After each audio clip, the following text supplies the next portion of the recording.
Welcome to weekend business bulletin it's your money. అంచనాలకు అనుగుణంగా దేశ ఆర్థిక వృద్ధి రేటు రెండో ఏడాది కూడా 5% లోపే నమోదైంది. కేంద్ర ప్రభుత్వం విడుదల చేసిన గణాంకాల ప్రకారం తలసరి ఆదాయం అంతకుముందు ఏడాదితో పోలిస్తే 2013-14 ఆర్థిక సంవత్సరంలో ₹1000 పెరిగి 39,900 రూపాయలుగా ఉంది. గత యూపీఏ ప్రభుత్వం తీసుకున్న కఠిన నిర్ణయాల కారణంగా ద్రవ్యలోటు, రెవెన్యూ లోటు నియంత్రణలో ఉన్నాయి. ఇక బులెటిన్ విషయానికి వస్తే దిగివస్తున్న బంగారం ధరపై ఫోకస్ స్టోరీ. వారం చివరిలో అమ్మకాల ఒత్తిడి ఎదుర్కొన్న స్టాక్ మార్కెట్లకు వచ్చే వారం మళ్లీ బయింగ్ సపోర్ట్ వస్తుందా అనే విషయంపై మార్కెట్ ఎనలిస్టుల విశ్లేషణలతో పాటు లైఫ్ ఇన్సూరెన్స్ చేసేటప్పుడు వచ్చే సందేహాలపై సూచనలు, సలహాలతో మీ ముందుకొచ్చింది ఈ వీక్ ఎపిసోడ్. ముందుగా హైలైట్స్. దిగి వస్తున్న బంగారం ధర అన్నీ కలిసి వస్తే 24,000కు గోల్డ్.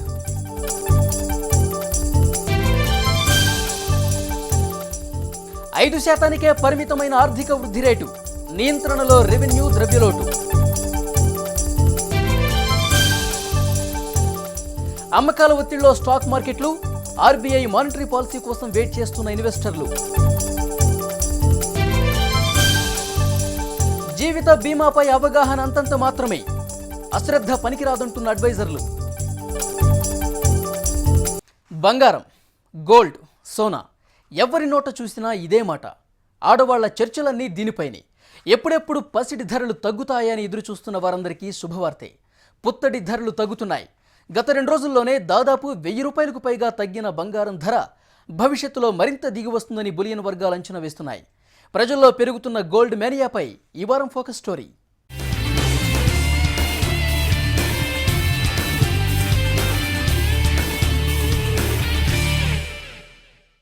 మహిళలకు బంగారానికి విడదీయరాని అనుబంధం ఉంది. బంగారం ధర తగ్గినా పెరిగినా వీరికి వార్తే. తగ్గుతుంటే ఇంకా తగ్గుతుందేమోనని వేచి చూడటం, పెరిగితే అయ్యో పెరిగిందని బాధపడటం మెజారిటీ మహిళల్లో మామూలే. అయితే ఇన్ని రోజులు అందకుండా పరుగులు పెట్టిన పుత్తడి ఇప్పుడు అందుబాటులోకి వస్తుండటంతో తాహతుకు తగ్గట్టుగా ఎంతో కొంత బంగారం కొనేందుకు సిద్ధమవుతున్నారు మహిళలు. దీంతో ఇన్ని రోజులు బోసిపోయిన జ్యువెల్లరీ షాపులు ఇప్పుడు సందడిగా మారాయి.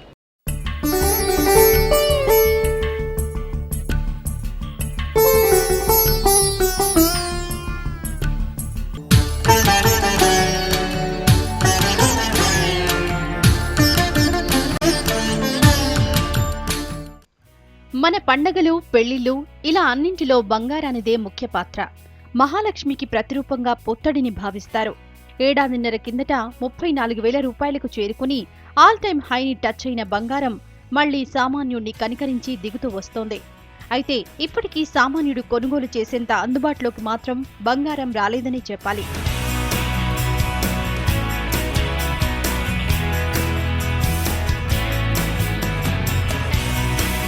ప్రస్తుతం బంగారం ధర దిగివస్తోంది.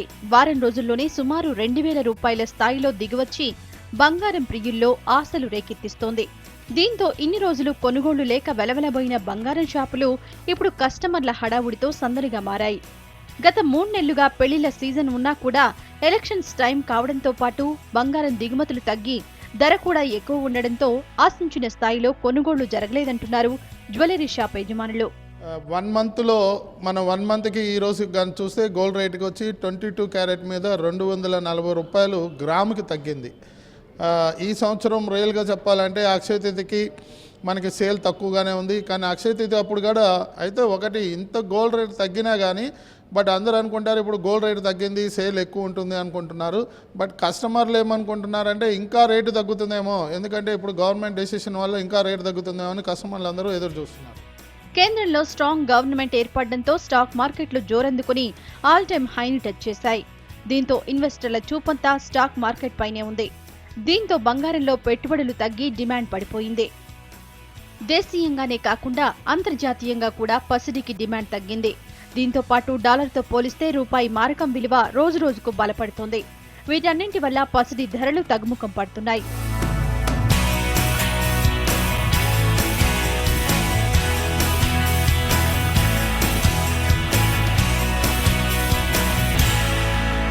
కరెంటు ఖాతా లోటు తగ్గించే దిశగా యూపీఏ ప్రభుత్వంలో 12% పెరిగిన దిగుమతి సుంకాన్ని తగ్గించే అవకాశాలున్నాయని మార్కెట్ వర్గాలు అంచనా వేస్తున్నాయి. ఇదే జరిగితే పసిడి ధరలు మరింత తగ్గే వీలుంది. ఇంపోర్ట్ డ్యూటీని ఏడాది క్రితం స్థాయికి తగ్గిస్తే మరో 2,000 రూపాయల దాకా పుత్తడి ధరలు తగ్గే అవకాశాలున్నాయని, దీంతో సేల్స్ మరింత పెరుగుతాయని జ్యువెలరీ షాప్ యజమానులు ఆశాభావం వ్యక్తం చేస్తున్నారు. Because of the new government formation, they have reduced some taxes in that, and more we are accepted that they will reduce the taxes, import duties, its currency కూడా strong అయింది. Sales చాలా increase అయిపోయింది and we expect it will increase more. In case import duty ఇంకా government reduce చేస్తే ఇంకా 1,000-1,500 we expected that gold will come down more. ఇంకా future we are seeing that gold will come confirm less వస్తాయి. ఇన్ని రోజులు అందకుండా పరుగులు పెట్టిన పసిడి ఇప్పుడు అందుబాటులోకి రావడంతో తాహతుకు తగ్గట్లుగా ఎంతో కొంత బంగారం కొనేందుకు పసిడి షాపుల వైపు పరుగులు పెడుతున్నారు వినియోగదారులు. First 33,000 ఉన్నప్పుడు we people feel very hard to buy, and now it's 25, today 29, 25,900. We can purchase easy whatever we want. So I think so it's if it will decrease also, we have many profits.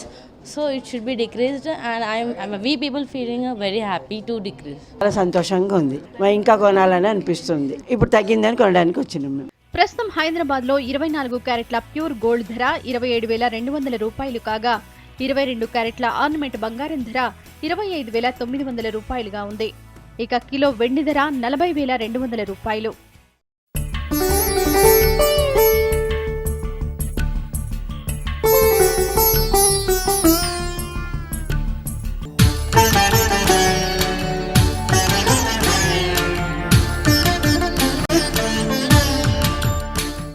బంగారం దిగుమతులను నియంత్రించేందుకు గతంలో పెంచిన import డ్యూటీని తగ్గించడంతో పాటు రూపాయి విలువ బలపడితే పుత్తడి 24,000 రూపాయల స్థాయికి దిగిరావడం ఖాయమని బులియన్ వర్గాలు చెబుతున్నాయి.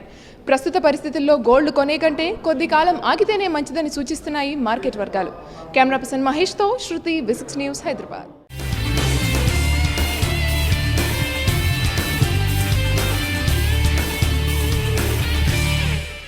దేశ ఆర్థిక వృద్ధి రేటు నిరాశాజనకంగా ఉంది. 25 ఏళ్ల తరువాత వరుసగా రెండో ఏడాది కూడా వృద్ధి రేటు 5% నమోదైంది. ఈ వివరాలతో పాటు ఈ వారంలో చోటు చేసుకున్న బిజినెస్ న్యూస్ను ఇప్పుడు బ్రీఫ్గా చూద్దాం.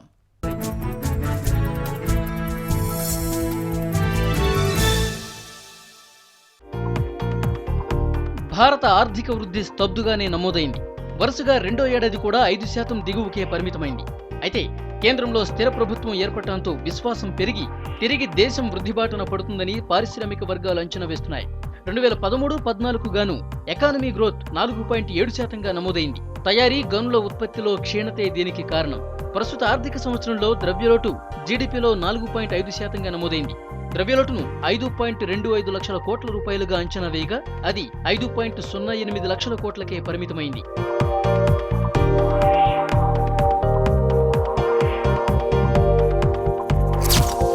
సామాన్యుడు కూడా విమానంలో ప్రయాణించే వీలును కల్పిస్తోంది ఎయిర్ ఏషియా.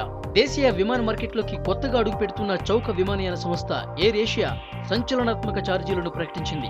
జూన్ 12 నుండి కార్యకలాపాలు ప్రారంభించనున్న ఈ సంస్థ బెంగళూరు, గోవా మధ్య తొలి విమానాన్ని నడపనున్నట్లు తెలిపింది.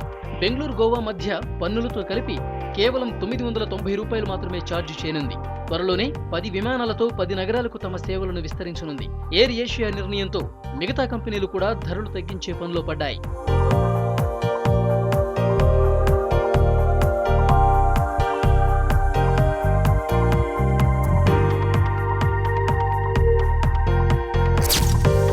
ఇప్పటికే తీసుకున్న రుణాలను చెల్లిస్తేనే ఖరీఫ్ పంటకు తిరిగి రుణాలు అందిస్తామన్నారు బ్యాంకర్లు.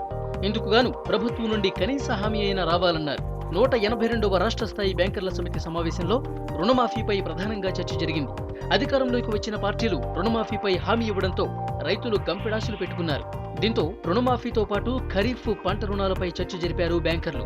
ఆంధ్రప్రదేశ్లోని 13 జిల్లాల్లో 87,612 కోట్ల రూపాయల రుణాలు అందజేయగా తెలంగాణలో 49,560 కోట్ల రూపాయల రుణాలను అందజేశారు. తెలంగాణకు లీడ్ బ్యాంకుగా స్టేట్ బ్యాంక్ ఆఫ్ హైదరాబాద్ వ్యవహరించనుండగా ఆంధ్రప్రదేశ్కు లీడ్ బ్యాంకుగా ఆంధ్ర బ్యాంక్ వ్యవహరించనుంది. రాష్ట్ర విభజన తర్వాత 2 రాష్ట్రాలు మరింత అభివృద్ధి చెందుతాయని, బ్యాంకులు డెవలప్ కావడానికి ఇది మంచి అవకాశమని బ్యాంకర్లు అభిప్రాయపడ్డారు.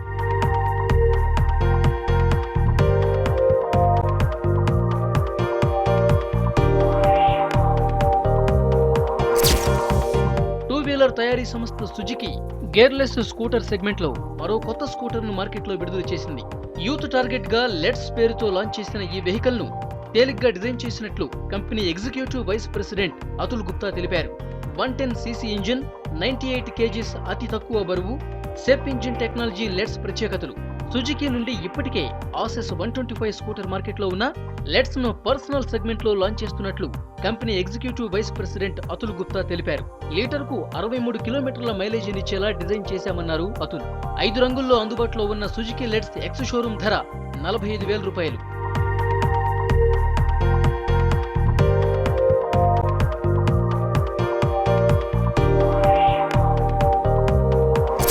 టూ వీలర్ తయారీ సంస్థ టీవీఎస్ మరో కొత్త బైక్ ను మార్కెట్లోకి తీసుకొచ్చింది.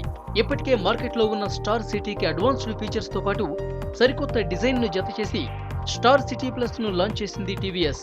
అర్బన్ అండ్ సెమీ అర్బన్ కస్టమర్లు టార్గెట్ గా ఈ బైక్ ను డిజైన్ చేసినట్లు company sales vice president Srinivasan తెలిపారు. Multi function digital console, service reminder, comfort seating, eco thrust engine Star City Plus ప్రత్యేకతలు. TVS Star City Plus kick start version Hyderabad ex showroom ధర 42,434 రూపాయలు. Self start version ధర 44,900 రూపాయలు.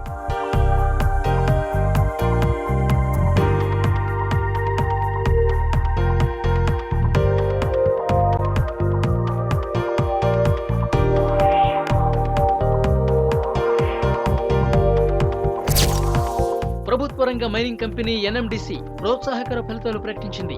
మార్చి 31తో ముగిసిన ఆర్థిక సంవత్సరానికి గాను సుమారు 30 మిలియన్ టన్నుల ఐరన్ ఓర్ ను వెలికితీసినట్లు తెలిపింది. గతేడాదితో పోలిస్తే టర్నోవర్ 13% పెరిగినప్పటికీ నికర లాభం 1% మాత్రమే పెరిగింది. ఎక్స్పెండిచర్ పెరిగినందునే నికర లాభం తగ్గిందన్నారు ఎన్ఎండిసి చైర్మన్ నరేంద్ర కోఠారి. 2020 నాటికి 50 మిలియన్ టన్నుల ఐరన్ ఓర్ ని వెలికితీస్తామని అన్నారు. ప్రస్తుతానికి ధరలు తగ్గే అవకాశం లేదన్నారు కోఠారి.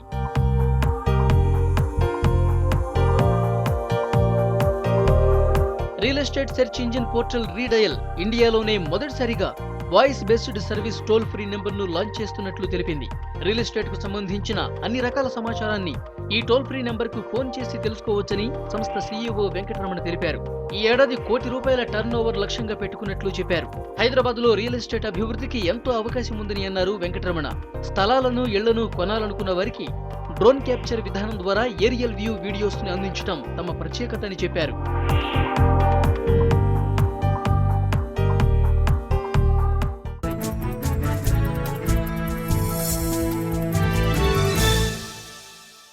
స్థూల దేశీయోత్పత్తి గణాంకాలు నిరాశాజనకంగా ఉండటంతో పాటు త్వరలో ప్రకటించే ఆర్బీఐ మానిటరీ పాలసీకి ముందు బ్యాంక్ షేర్లు నష్టాలు మూటగట్టుకున్నాయి. విదేశీ ఇన్వెస్టర్లు ప్రాఫిట్ బుకింగ్కి దిగటంతో మార్కెట్లు గత వారం ఊపును కొనసాగించలేకపోయాయి. ఈ పరిస్థితుల్లో వచ్చే వారం స్టాక్ మార్కెట్లపై ఎనలిస్టుల సూచనలేంటో మార్కెట్ పల్స్లో తెలుసుకుందాం.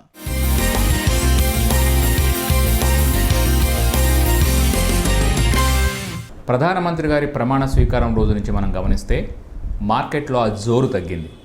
ముఖ్యంగా బ్యాంకింగ్ నిఫ్టీలో ఆ బయింగ్ అన్నటువంటిది తగ్గి ప్రాఫిట్ బుకింగ్ రావడం జరిగింది. గత 7 ట్రేడింగ్ సెషన్లో 6 ట్రేడింగ్ సెషన్లు సుమారుగా FIIs 1000 కోట్ల దాకా అమ్మారు. అంటే మార్కెట్ ఒక స్టేజ్లో కన్సాలిడేషన్ అవుతోంది అని అర్థం అన్నమాట.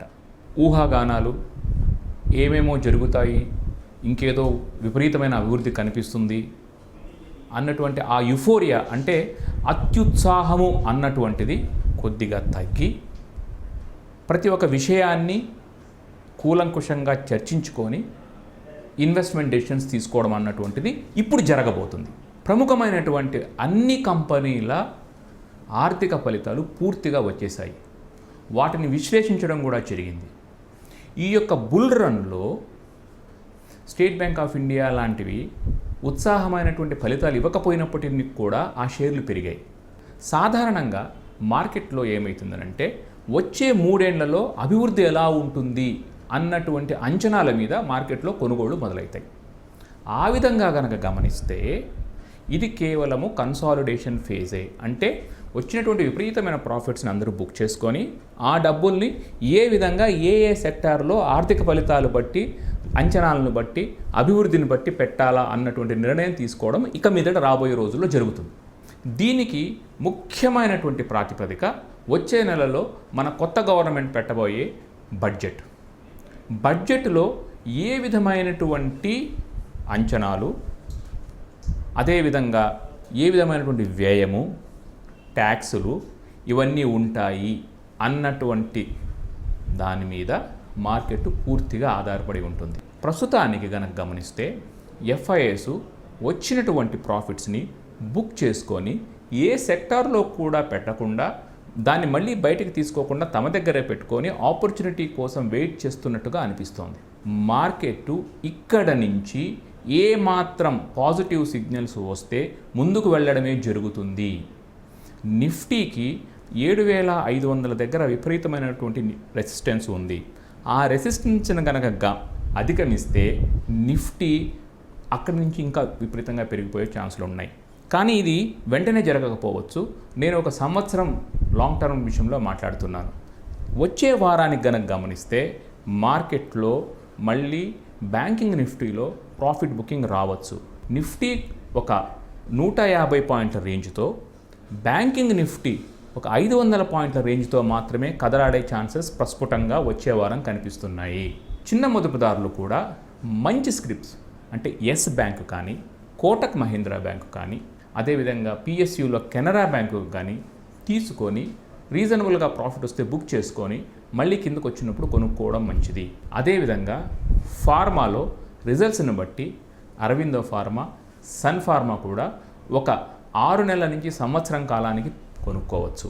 వచ్చే వారానికి మార్కెట్లో కదలికలు ఒక 500 పాయింట్లు, ఇంతకుముందు చెప్పినట్టుగా బ్యాంకింగ్ నిఫ్టీ, 150 పాయింట్లు నిఫ్టీలో మాత్రమే కదలికలు ఉంటాయి. అంతకంటే పెద్ద కదలికలు ఉండకపోవచ్చు.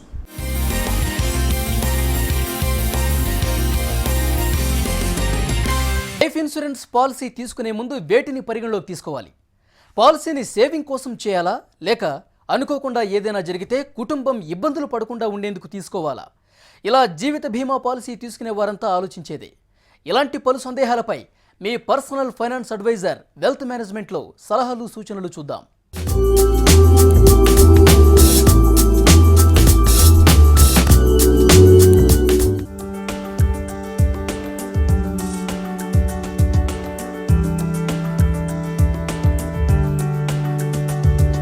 అవసరమని కొందరు, ఎవరో చెప్పారని ఇంకొందరు, ఏజెంటో స్నేహితుడో అంటగట్టాడని మరికొందరు. ఇలా ఏదో ఒక జీవిత బీమా పాలసీ తీసుకుంటున్న వారందరిలో ఎన్నో సందేహాలు, సొంతంగా నిర్ణయం తీసుకోలేని ఆసక్తత. దీన్ని ఎన్కాష్ చేసుకునేందుకు ఏజెంట్లు ఎప్పుడూ సిద్ధంగా ఉంటారు.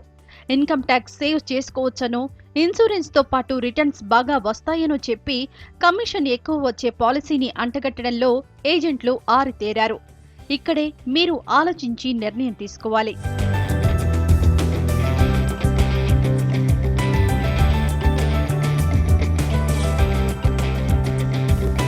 జీవిత బీమా అన్నది అనుకోకుండా ఏమైనా జరిగితే కుటుంబ ఆర్థిక అవసరాలు కాపాడుకోనేందుకు తీసుకొచ్చింది. కుటుంబం మనుగడకు ఎలాంటి ఆర్థిక సమస్యలు ఎదురుకాకుండా ఉండేందుకు ఇలాంటి పాలసీలను తీసుకుంటాం. ఈ జీవిత బీమా పాలసీలపై 7 అపోహలున్నట్లు బీమా రంగ నిపుణులు తేల్చారు.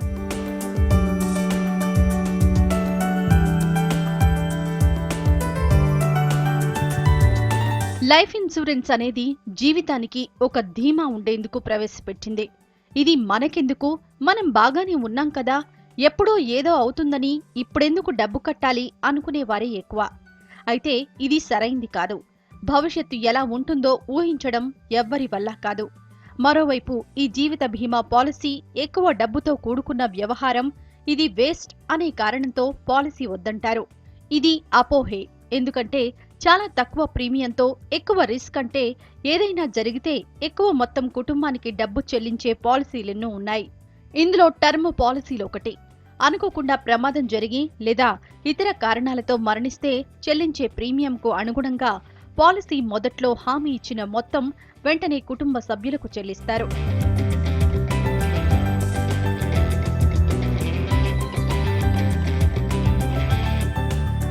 ఇన్కమ్ ట్యాక్స్ నుంచి మినహాయింపు పొందేందుకు జీవిత బీమా పాలసీ చేస్తే 2 విధాలుగా లాభాలుంటాయని ఆలోచించేవారే ఎక్కువ. కానీ ఇది పొరపాటు. లైఫ్ ఇన్సూరెన్స్ ఉద్దేశమే వేరు. ట్యాక్స్ సేవింగ్ కోసం mutual funds, tax saving bonds, post office saving schemes, public provident funds, government bonds ఇలా ఎన్నో ఉన్నాయి. వీటిలో ఇన్వెస్ట్ చేస్తే ఎక్కువ మొత్తంలో ట్యాక్స్ సేవింగ్ చేసుకోవచ్చు. లైఫ్ ఇన్సూరెన్స్ కోసం కట్టే ప్రీమియం మొత్తానికి మినహాయింపు ఉంటుంది, కానీ జీవిత బీమా అనేది మీ తదనంతరం మీ కుటుంబం అవసరాల కోసం అనేది ఎప్పుడూ గుర్తుంచుకోవాలి. చేసే పాలసీ మీ సంవత్సర ఆదాయం కంటే 7 నుంచి 10 రెట్లు కవర్ అయ్యేటట్లు ఉండాలి.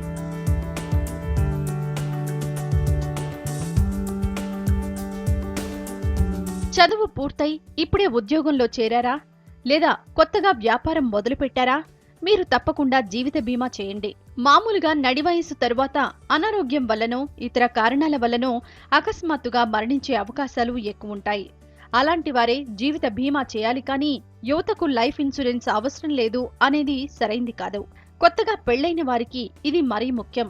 అనుకోని ప్రమాదంలో మరణిస్తే మీ జీవిత భాగస్వామికి ఇది తీరని లోటే. దీన్నెలాగూ భర్తీ చేయలేం, కానీ కనీసం ఆర్థికంగా ఎలాంటి ఇబ్బందులు లేకుండా జీవించే వీలు కల్పించవచ్చు. మరో విషయం ఏంటంటే, యంగ్ ఎర్నింగ్ యూత్ కు ఫైనాన్షియల్ కమిట్మెంట్స్ తక్కువ. లైఫ్ ఇన్సూరెన్స్ పాలసీ తీసుకోవడం ఉత్తమం. మరో విషయం ఏంటంటే, పాలసీ కాలం పెరిగితే ప్రీమియం తగ్గుతుంది.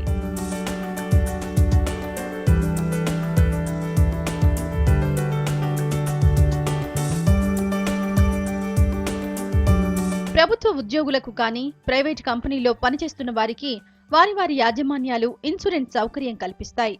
దీంతో చాలా మంది మళ్లీ లైఫ్ ఇన్సూరెన్స్ చేయడం ఎందుకని వాదిస్తుంటారు. కానీ ఇలాంటి వాళ్లు తెలుసుకోవాల్సింది ఏంటంటే, ఆయా కంపెనీలో పనిచేస్తున్నంత వరకే ఈ ఇన్సూరెన్స్ వర్తిస్తుంది.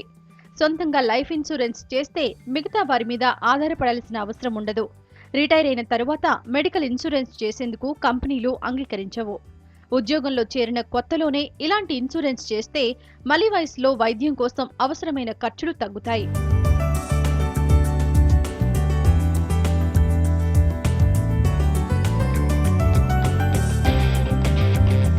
ఇన్సూరెన్స్ పాలసీ తీసుకునే ముందు కొన్ని ముఖ్యమైన విషయాలను గమనించాలి. చాలా పాలసీలు ఇన్సూరెన్స్ కంపెనీలు తీసుకునే ఛార్జీలు మొత్తం మొదటి కొద్ది సంవత్సరాల్లో వసూలు చేసే విధంగా పాలసీలను తయారు చేస్తారు. మామూలుగా ఇలాంటి ఛార్జీలు పాలసీ అమల్లో ఉండే వరకు కొద్ది కొద్దిగా వసూలు చేయాలి. అంటే పాలసీ ప్రారంభంలో కొన్నేళ్లు మీ పాలసీకి కొద్ది మొత్తమే జమ అవుతుంది.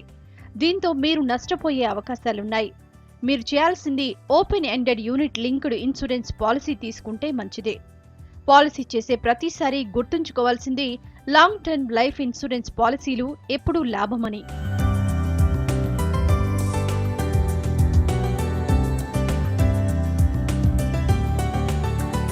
పిల్లలకు లైఫ్ ఇన్సూరెన్స్ పాలసీయా అని ఆశ్చర్యపోతున్నారా? అవునండి, ఇది నిజంగా మీకు మీ పిల్లలకు మంచిదే. పిల్లల పేరు మీద తీసుకునే లైఫ్ ఇన్సూరెన్స్ పాలసీ ప్రీమియం తక్కువగా ఉండడమే కాక వారి పేరు మీద చెల్లించే ప్రీమియం మొత్తానికి ఇన్కమ్ ట్యాక్స్ రాయితీని పొందొచ్చు. మరో విషయం ఏంటంటే, పిల్లల జీవితాలకు భరోసా ఇచ్చిన సంతృప్తి మిగులుతుంది. వారికి ఆర్థిక క్రమశిక్షణ నేర్పించిన వారవుతారు.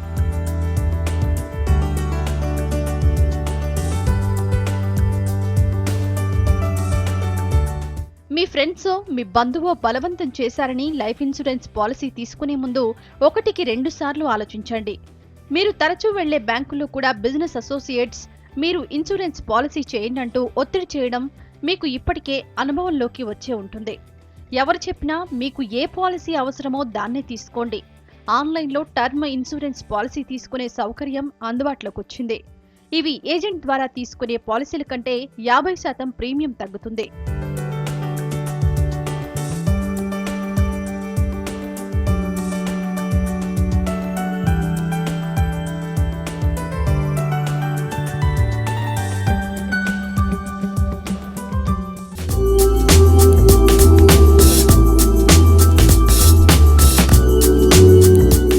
చూశారు కదా, జీవిత బీమా చేసేటప్పుడు ఏ అంశాలను గుర్తుంచుకోవాలో. జీవిత బీమా మీ భవిష్యత్తుకు భరోసా ఇస్తుందన్న విషయాన్ని మాత్రం మర్చిపోకండి.